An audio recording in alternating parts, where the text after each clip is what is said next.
মানুষ বদলায়, ইচ্ছায় বদলায়, অনিচ্ছায় বদলায়।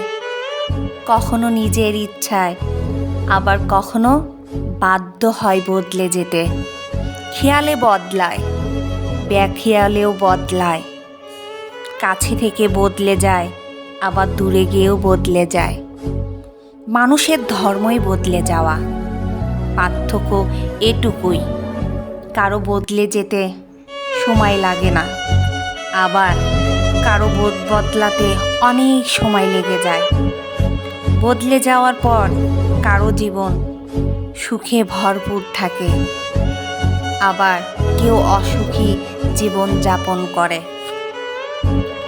বদলে যাওয়া কারো জন্য অনেক সহজ, আবার কারো জন্য বদলে যাওয়া নিদারুণ কষ্টের হয়। তবুও কখনো কখনো বদলে যেতে হয়, কারণে নিজের জন্য বা অন্যের ভালোর জন্য অনেক সময় নিজেকে বদলে ফেলতে হয়।